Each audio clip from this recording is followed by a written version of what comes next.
Assalamualaikum warahmatullahi wabarakatuh. Berjumpa lagi dengan saya di Arfan Saputra Channel. Nah, pada kesempatan kali ini saya akan membahas ada peraturan baru terkait pencairan PKH di tahap yang kedua nanti. Nah, kira-kira ada peraturan apa ya? Simak terus. Nah, oke teman-teman, kita langsung saja pada berita intinya ya. Jadi beberapa hari lalu ada surat edaran dari Kemensos kepada seluruh dinas sosial serta seluruh korwil PKH di seluruh Indonesia. Nah, dalam surat tersebut menyangkut persiapan data KPM PKH untuk tahap yang kedua. Nah, kira-kira apa ya berita dari surat edaran tersebut? Di sini saya akan mengambil poinnya saja ya teman-teman. Kalian simak video ini sampai selesai. Nah, informasi yang pertama dalam surat tersebut, Dirjen Jaminan Sosial Keluarga menyatakan dan telah menetapkan bahwa pencairan PKH tahap pertama di tahun 2022 telah mencapai 10 juta KPM. Nah, artinya untuk pencairan PKH tahap pertama sudah selesai ya teman-teman, karena sudah mencapai 10 juta KPM. Nah, jadi kuota KPM PKH itu ada 10 juta penerima ya, atau KPM. Nah, kemudian yang kedua, data KPM PKH tahap pertama itu terdapat KPM baru, hasil dari data perluasan Pusdatin dan berasal dari BPNT reguler maupun BPNT PPKM yang kebanyakan lansia dan disabilitas berat.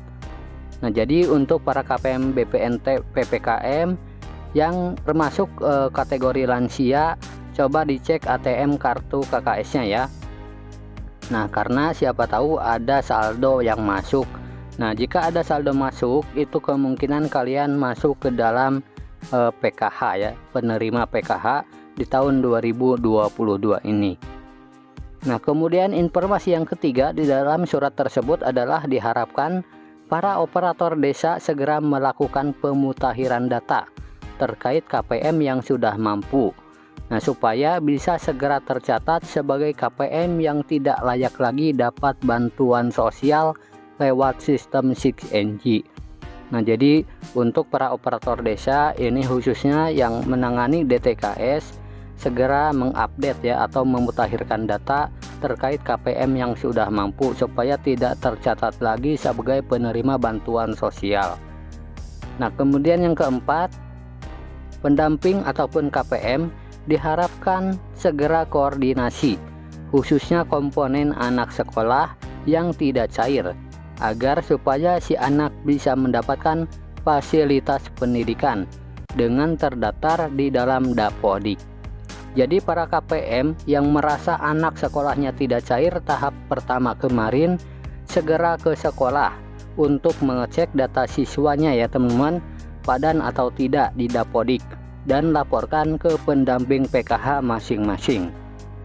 Nah, jadi khususnya untuk para KPM PKH yang memiliki komponen anak sekolah kemudian tidak cair, maka bisa saja anak sekolah tersebut atau anak KPM PKH tersebut tidak tercatat di dalam Dapodik. Nah, maka dari itu segera koordinasi dengan operator sekolahnya masing-masing ya, agar dicek apakah terdaftar di Dapodik atau tidak. Jika tidak terdaftar, minta usul ya untuk dimasukkan ke dalam Dapodik. Nah, kemudian informasi yang kelima untuk persiapan data KPM PKH untuk tahun 2022 memiliki aturan sebagai berikut. Nah, yang pertama, untuk komponen ibu hamil saat ini tidak bisa dicairkan karena untuk sementara data dalam DTKS belum ada identifikasi soal kehamilan. Nah, jadi untuk KPM yang memiliki komponen ibu hamil ini berarti belum bisa cair ya. Nah, kemudian yang kedua, untuk anak usia dini di bawah SD atau belum sekolah maksimal 2 anak dalam satu keluarga.